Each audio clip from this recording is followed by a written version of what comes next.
Estábamos viendo el otro día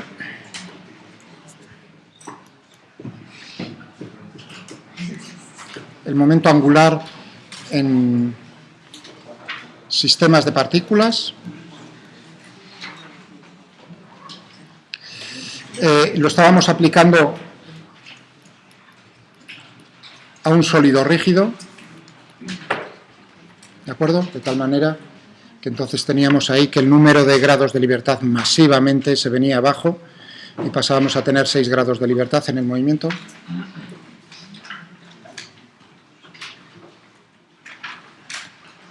Grados de libertad. Entonces cogía, como siempre dibujo una patata y necesitábamos pues hacer el cálculo. O sea, lo tedioso es hacer el cálculo.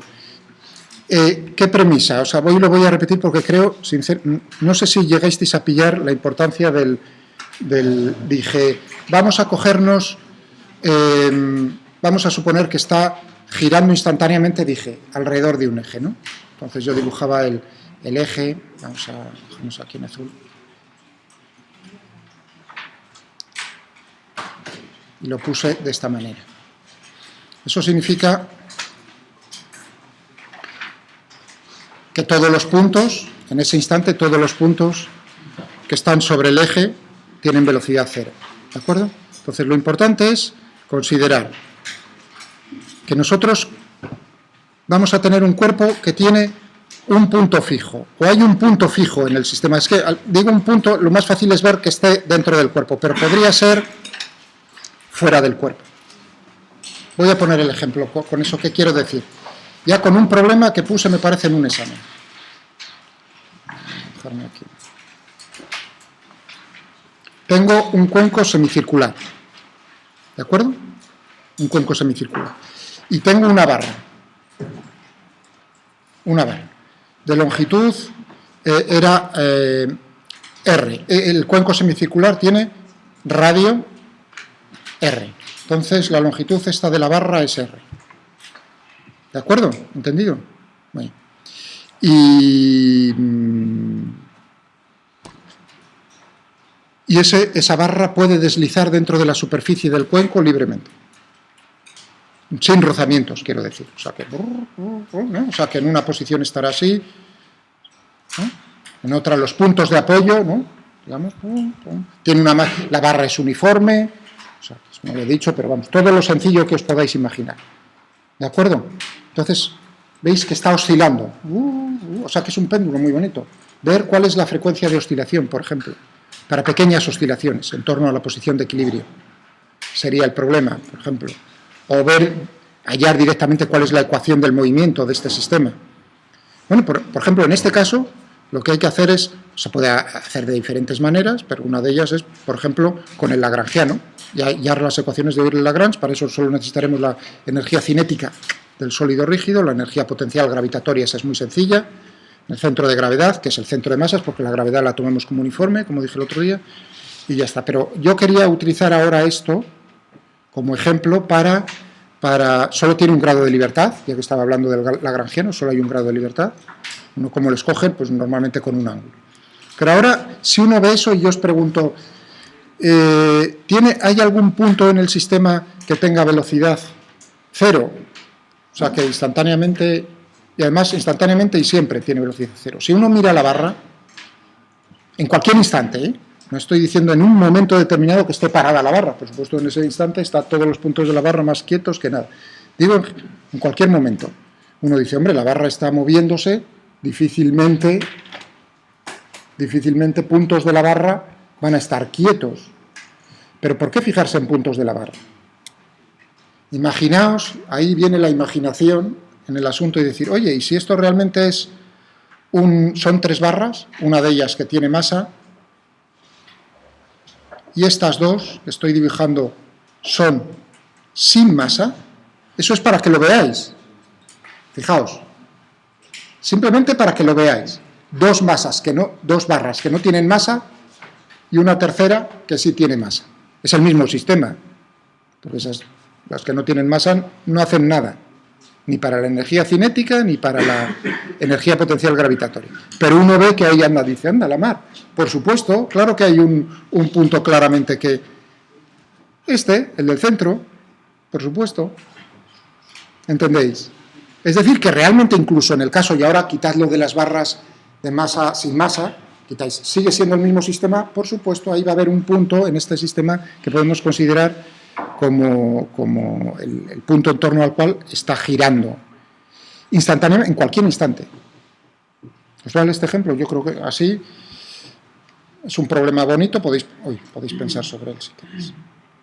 Cuanto tengamos la energía cinética.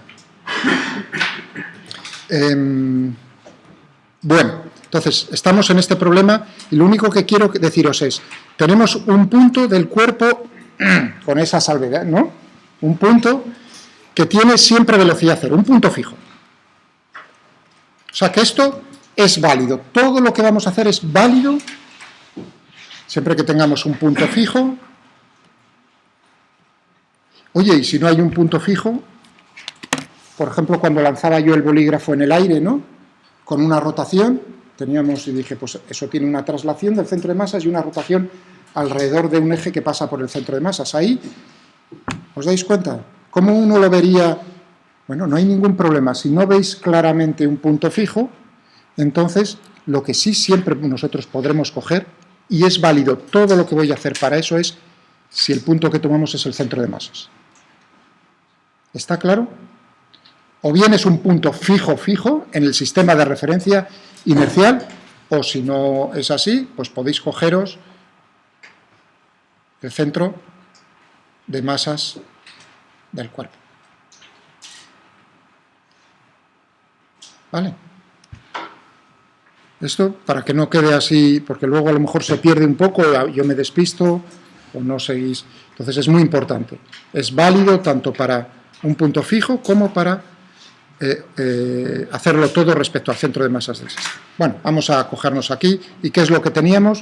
Necesitábamos dividir el cuerpo, por ejemplo, en un número finito. Ese va a ser lo primero que os voy a mostrar. Considerar un cuerpo como un número finito de masas, y luego paso al yunque y puntos suspensivos. Entonces tendré aquí la masa m sub i. Por supuesto, entonces esto está girando en torno a este eje, el eje este instantáneo de rotación. Yo sé que hay un punto fijo, a lo mejor ese eje cambia la orientación.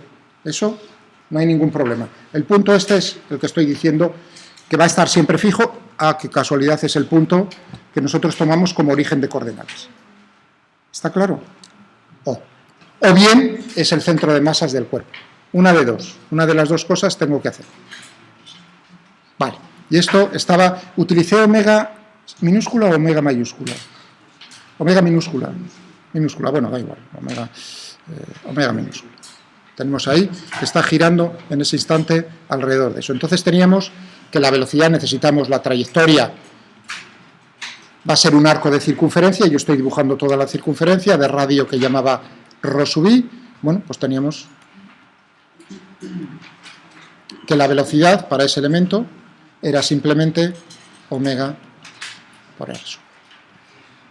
¿De acuerdo? Esta es la velocidad, y discutimos así ya el otro día que cumplía todas las características. La velocidad es tangente a la trayectoria, esa circular, por lo tanto todo coincidía muy bien.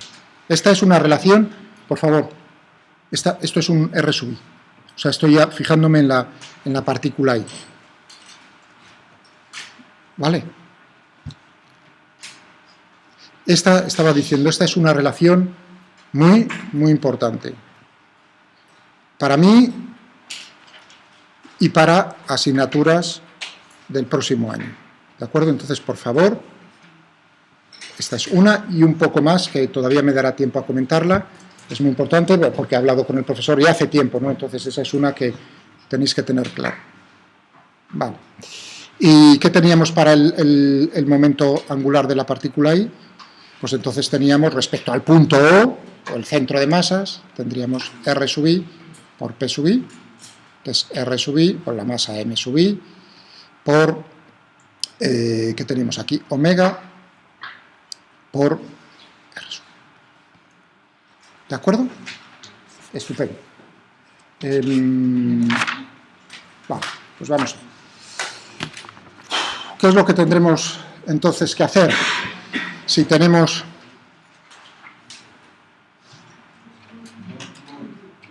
Lo estoy grabando, no os preocupéis.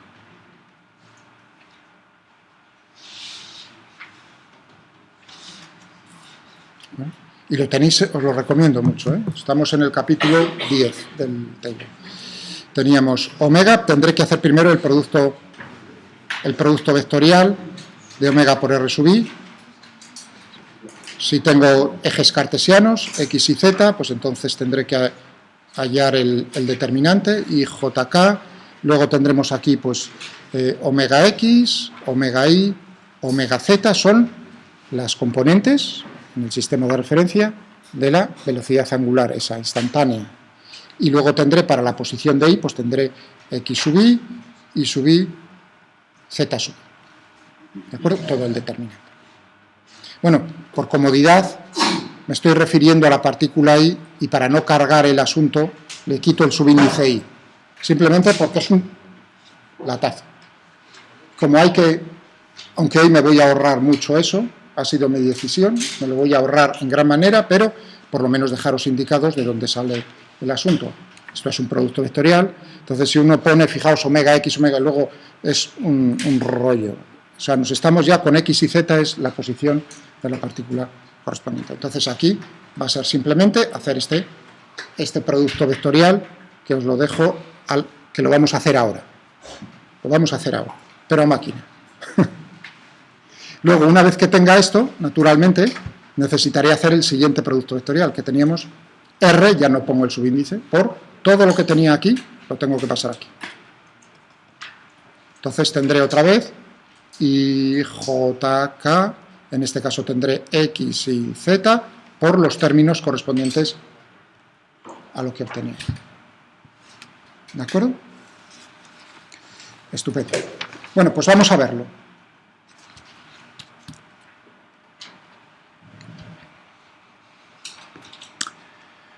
Vale, vamos a verlo.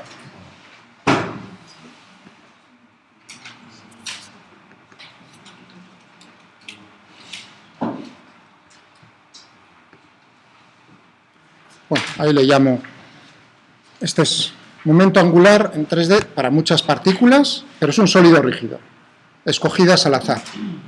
Entonces, ahí intenté, este archivo ya tiene 2 años, me parece. Intenté pues que fuese, ¿no? O sea, que no lo diseñase yo, sino dentro de lo que cabe, no es todo al azar que podéis pensar, pero bueno, es bastante al azar. Entonces, nada, escojo ahí muchas partículas. ¿Cuántas escojo? Vamos a ver. 100 que le pongo ahí.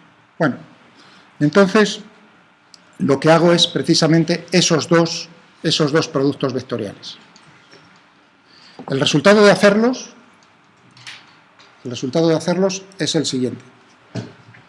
Y hacer, cuidado, la suma para todos ellos, ¿eh? Porque L, por supuesto, va a ser la suma, el total, para todos ellos.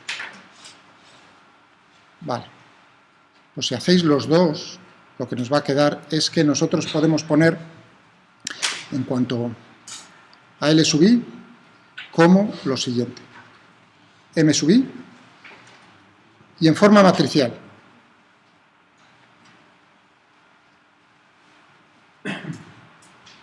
Uy, ahí.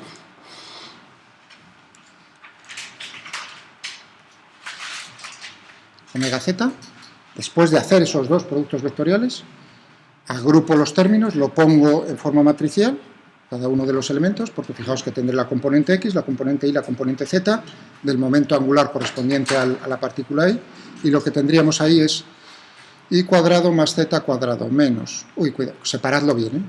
Este es el primer término, menos, y ahora tiene menos, x y menos xz menos ix, este es x cuadrado más z cuadrado, este es menos y z, exactamente, este es menos zx, este es menos zi, y este es x cuadrado más y cuadrado. Con los subíndices subí en todos ellos, ¿eh? Por eso no quería poner los subíndices y, porque si no tendría y sub i al cuadrado más z sub i al cuadrado menos x sub i por y sub i. O sea que estos son cada uno de los elementos de esta matriz. Si hacéis esas dos cosas, que es bastante sencillo, veréis que yo lo puedo poner de esta manera como una matriz por el vector correspondiente, es decir, que aquí, al hacer el sumatorio, tendré L, por supuesto, como el sumatorio en todos los i's, sumatorio para todas las partículas que tenemos ahí. ¿De acuerdo? Fijaos que omega es el mismo para todos ellos. Es decir, que yo puedo poner, sacar factor común. ¿Entendéis? O sea, que lo puedo poner como saco factor común a todo ello. Y esto, entonces, lo puedo escribir de una manera así condensada como toda esa matriz resultante al hacer los sumatorios, que eso, cuando el cuerpo sea continuo, de masa distribuida de una forma continua en el espacio, lo que tendremos es que los sumatorios se transforman en integrales. Las masas m sub i se transforman en diferencial de n y el sumatorio en i en una integral. ¿De acuerdo? Pero yo creo que se ve mejor al principio como sumatorios que no como integrales. Bien,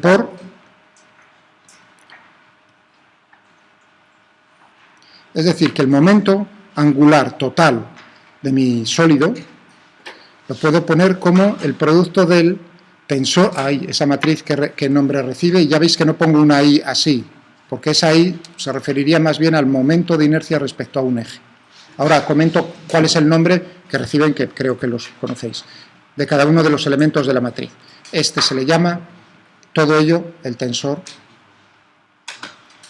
de inercia. ¿De acuerdo? Bueno, antes de que se me olvide, los elementos. Entonces, los elementos en la diagonal, este primero es el momento de inercia respecto al eje X. Es como si estuviese girando, como es el momento de inercia, como si estuviese girando el cuerpo respecto al eje X. ¿De acuerdo? O sea, no en la dirección esa omega general, sino respecto al eje X. Este sería el momento de inercia respecto al eje Y. Este es el momento de inercia respecto al eje Z. Este elemento es el producto de inercia. Todos los elementos fuera de la diagonal se llaman productos de inercia. Momentos y productos de inercia.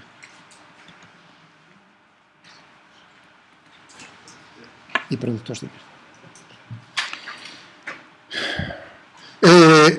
Este tensor, o sea, esta matriz, que es, fijaos que estos términos son los xy y x es el mismo término, eso significa que es una matriz que es simétrica. ¿De acuerdo? Una matriz simétrica, que los elementos ij es lo mismo que el ji. Son reales, o sea, es una matriz real y simétrica.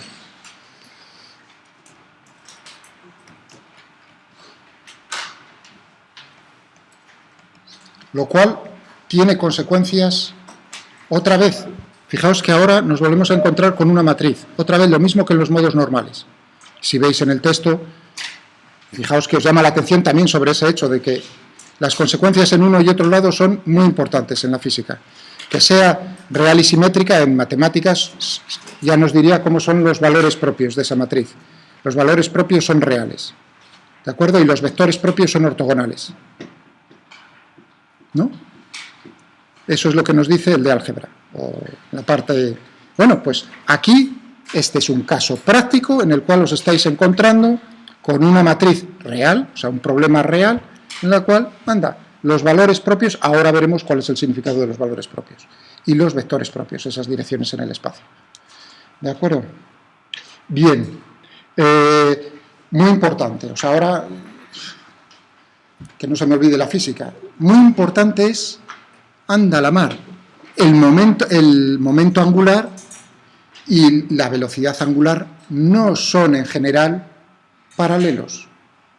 Es decir, que si tenemos está girando con una velocidad, fijaos que el eje, ese instantáneo, viene dado por el vector velocidad angular. La consecuencia es que en general el momento angular no tiene la dirección de ese eje. Para casos particulares, importantes, sí, pero en general no, no son paralelos.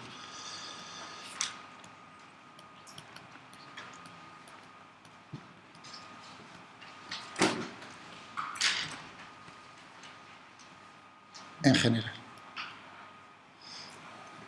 Bueno, vamos a hacerlo, o vamos a verlo para...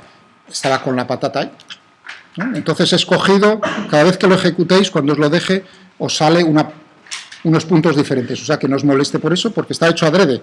Lo de buscarlos al azar es para que cada vez vea una cosa diferente. Entonces, tengo que calcular cada uno de los elementos, ahí como un sumatorio. Ahí lo que estáis viendo en los corchetes, precisamente, aquí, vamos a cogernos, por ejemplo, este. Rcart es precisamente el vector de posición, ¿de acuerdo? O sea, X y Z es un vector, entonces cuando digo para la posición, digamos, para el elemento, la masa I, ¿qué coordenada? La 2, o sea, la I. ¿Entendido? Esta I se refiere, ahí se podía, mira, puedo cambiar este archivo y poner subíndices, como hice en el de modos normales. Que no me atrevo nunca a poner subíndices porque tengo en eso poca práctica, pero en este caso a lo mejor hubiese sido conveniente poner el subíndice I. Ya lo intentaré alguna vez. Entonces el 2 se refiere a que es la componente I del vector de posición, la 3, por supuesto, al Z. Es decir, que aquí, si lo movéis con el ratón, pues veréis cómo sale todo. Y si naturalmente hago el cálculo, pues ahí tengo los elementos puesto en forma matricial. Aquí tenéis el tensor de inercia en ese caso. Por supuesto, sí. ¿De acuerdo? Y vamos a ver el dibujo, por supuesto. Aquí tendríamos, vamos a ponerle ahí, puedo girar y poner que esté girando alrededor de un eje. Veis, ahí tengo las componentes de omega. Es decir, que eso podéis jugar con él. Es el vector en azul.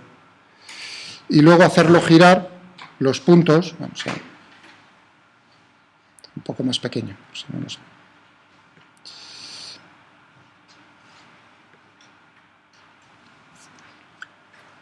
Fijaos como todos están girando en torno a ese eje en azul,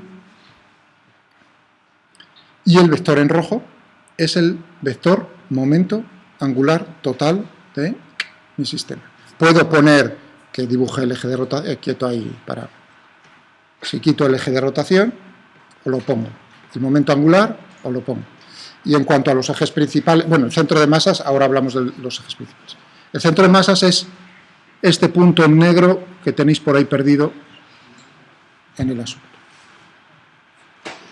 Bueno, ahí a lo mejor ya conviene una preguntita de física, con esto que estáis viendo, ¿de acuerdo? ¿A qué estrés o a qué esfuerzos está sometido ese eje que estáis viendo en azul? O sea, es un eje, ¿no? O sea, eso es una pieza, ¿de acuerdo? Son puntos, pero es una pieza. Entonces, la obligáis a girar en torno a ese eje en azul. Ese eje en azul está ejerciendo una fuerza sobre vuestro cuerpo, esos puntos.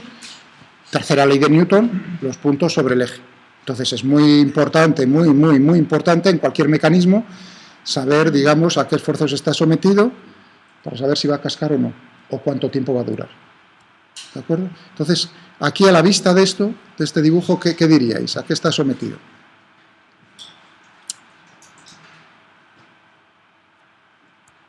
Fijaos, es tercera ley de Newton.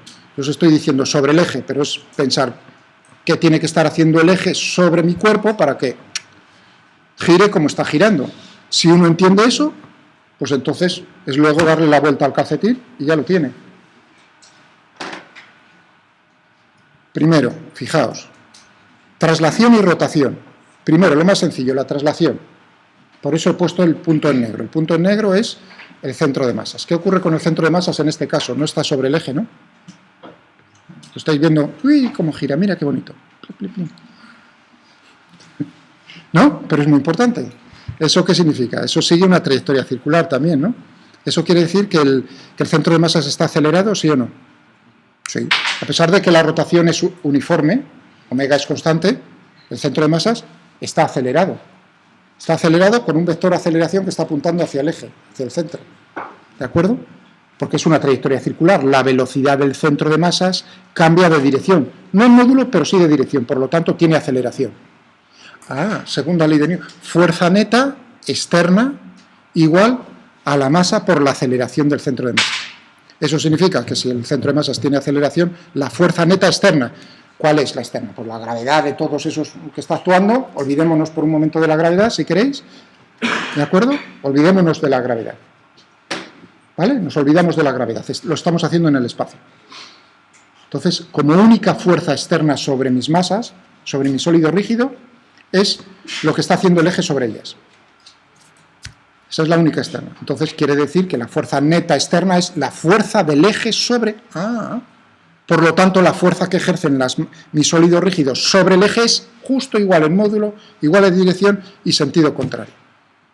Si ahora vienen las asignaturas de eso, ¿cuál es el esfuerzo de qué está hecho el cacharro ese? ¿El eje? ¿De qué material? Pues entonces uno podría saber a qué desgaste desde ese punto de vista está sometido. ¿Lo veis? ¿Cómo entonces mi asignatura sirve para el otro? O sea, sirve para, digamos, poner el marco en el cual podáis determinar el grosor del eje, la aleación del eje, etcétera, etcétera. Bueno, no sería una buena elección, como veis, en el sistema hacerlo así, porque eso tiene desgaste. Primera decisión que hay que tomar como buen ingeniero mecánico, que el centro de masas en todos estos sistemas de rotación, a ser posible, ni se mueva un pelo. Entonces nos quitamos ya la fuerza neta, tanto por un lado, o sea, de uno sobre otro, como del otro sobre otro. Pero ahora vamos a la parte 2, que es, ahí veo el momento angular total. Ese es el vector en rojo. Y este vector, como estáis viendo, está girando. Y además está girando con la misma velocidad, como veis, está girando con la misma velocidad angular en torno al eje, ¿no? ¿No lo veis? Bueno, ¿eso qué significa? Segunda ley de Newton para la rotación. Suma de los momentos de las fuerzas externas igual al cambio del momento angular total con el tiempo, lo que significa que si el momento angular cambia, hombre, estáis viendo cómo está cambiando, no en módulo, pero sí su dirección en el espacio. Por lo tanto, la derivada de L con respecto a T, que podríamos calcular. ¿Cómo podría calcular derivada de L con respecto a T? Lo acabo de poner hace un momento. Lo acabo, entre comillas, de poner hace un momento. Cuando puse derivada de R con respecto a T igual a omega por R. ¡Anda la mar! Si aquí tengo, si yo en vez de pensar que ese vector en rojo es momento angular, veo que es una posición dentro del cuerpo, está girando con el cuerpo. Por lo tanto, la derivada de L con respecto a T va a ser igual a omega, el omega que he puesto yo ahí de datos, por el L, cualquiera, en un instante dado. Esa es la derivada de L con respecto a T. ¿Habéis visto el cálculo ya? Vale, pensadlo, meditadlo un poquitín, lo estoy diciendo de palabra. O sea que la expresión, fijaos si es importante la otra expresión, que la he utilizado ya, ahora. Eso siempre va a ser así, lo podéis utilizar siempre esa expresión para cualquier vector, sea R, sea L, sea un vector que está como fundido con el cuerpo, se mueve con el cuerpo, sólidamente con el cuerpo, rígidamente con el cuerpo. Si es otro vector que se mueve respecto al cuerpo, entonces versión B para mañana. ¿Vale?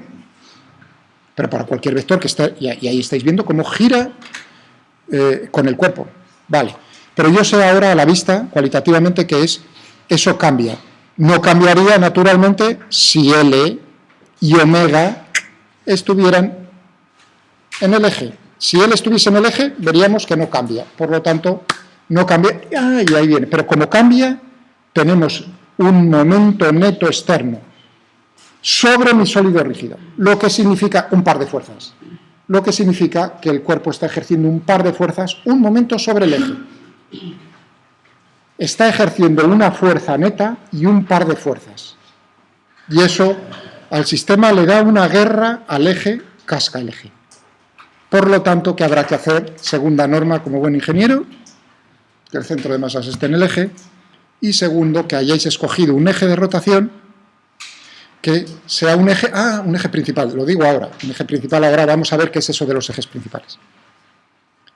Precisamente cuando tengamos una cosa de esas, va a pasar que el momento de inercia, el momento angular, y la velocidad angular son paralelos. Bien. Tomad nota de las preguntas, me las podéis mandar o ya meditad ahí un poco. Esto en cuanto a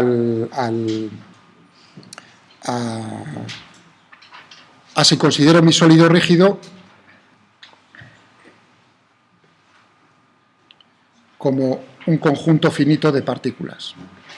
Pero, naturalmente, vosotros sois duros como buenos ingenieros y queréis ver algo más sólido, algo más continuo. Entonces, vamos a ponernos aquí un yunque.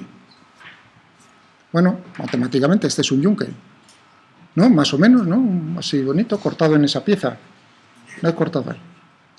Bueno, ahí viene lo de la belleza ahora de las representaciones matemáticas, pero cómo se utiliza. Entonces ahora voy a poneros, porque esto sería la fórmula que lo determina, pues es una hipérbola, es un hiperboloide de revolución, lo que he dibujado ahí. O sea, una curva que hago girar alrededor de él. Bueno, más representaciones, lo podía hacer con plot, lo puedo hacer con... pero aquí ya le veis el agujero. Si lo queréis masivo, esto también sería una pieza rígida, pero solo sería la pared. En este caso, este le veis sólido. Se le puede quitar las líneas de contorno muy fácil.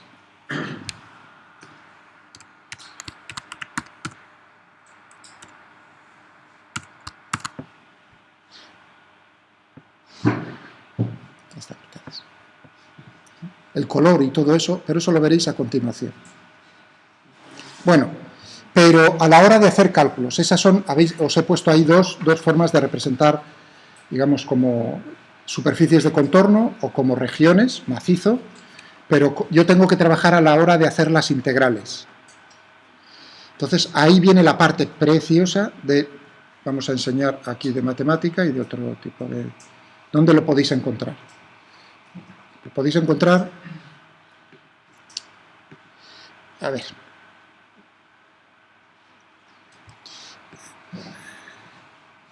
Aquí. Bueno, toda esta parte precisamente trata de cómo defino yo regiones en el espacio y os dejaré un archivo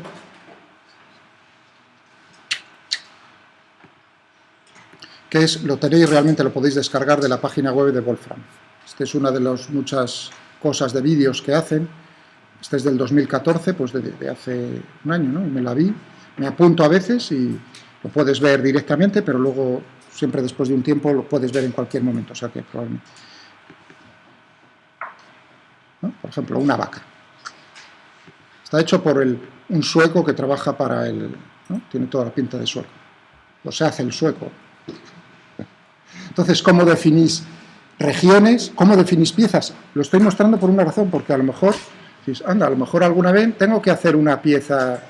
Bueno, simplemente deciros al que quiera, yo estaré ahí siempre que la pregunta sea interesante a vuestra disposición y tenga tiempo. Entonces hay diferentes formas, una es a base de elementos, hay montones de elementos, cada versión añade más, un montón.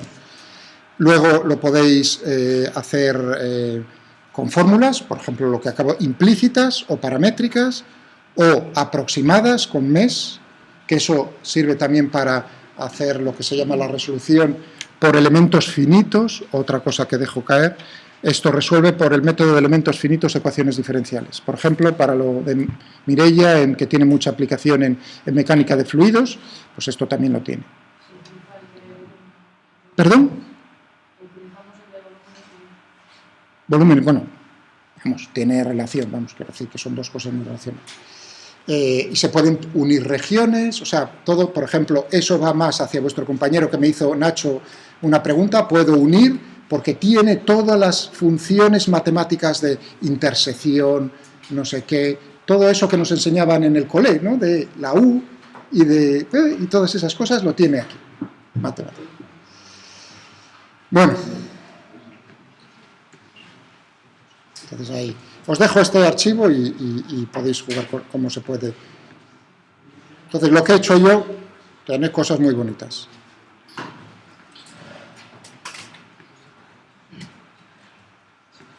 O sea, muestra un poco qué es lo que se puede hacer ahí.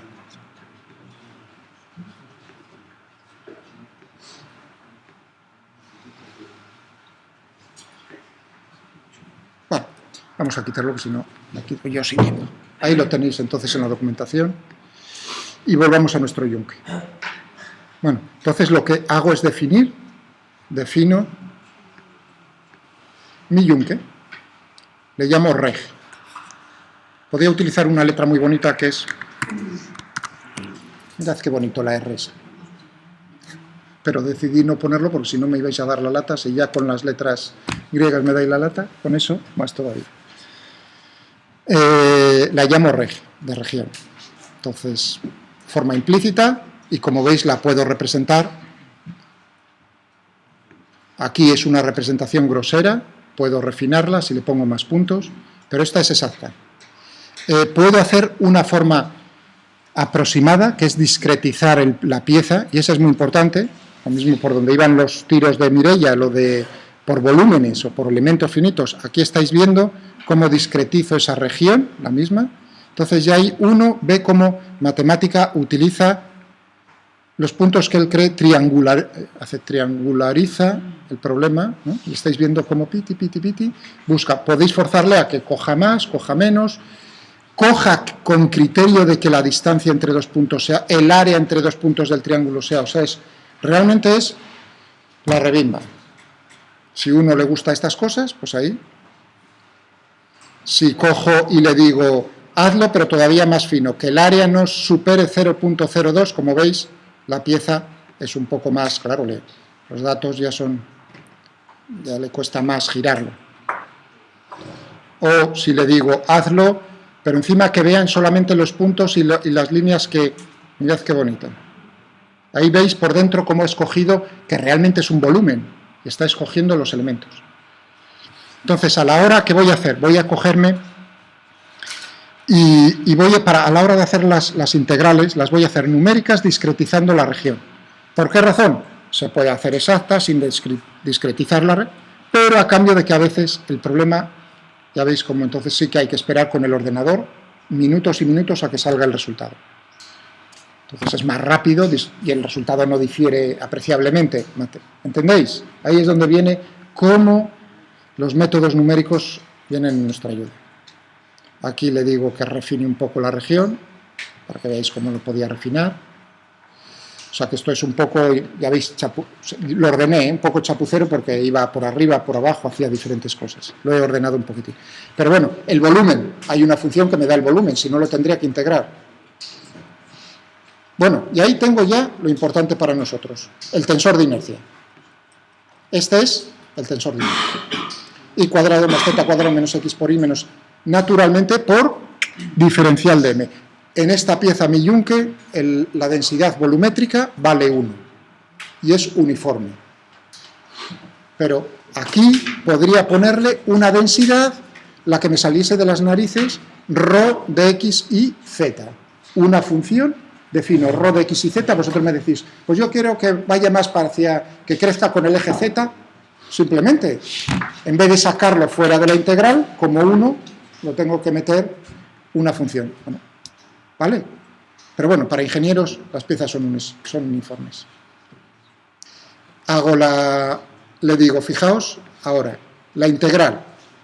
Esto significa, está haciendo integrales en todos los elementos, o sea que n-integrate llama a una matriz. Eso quiere decir que va a todos los elementos y se mete como integral. Una forma sencilla de hacerlo. Si no, tendría que poner n-integrate, un coñazo. Y ahora, ¿dónde viene el diferencial de x, diferencial de y, diferencial de z? Aquí. ¿Y dónde viene? Integra solamente para aquellos puntos pertenecientes a la región de mi yunque, reg, que había llamado.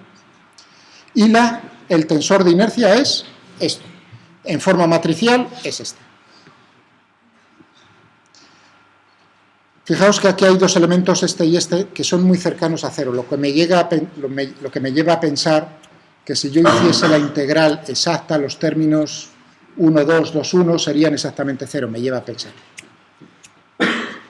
Bueno, y ahora vienen los valores propios y los vectores propios.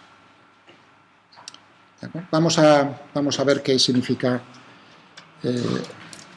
Vamos a dejar 5 minutos. Ahora dejo 5 minutos y continuamos.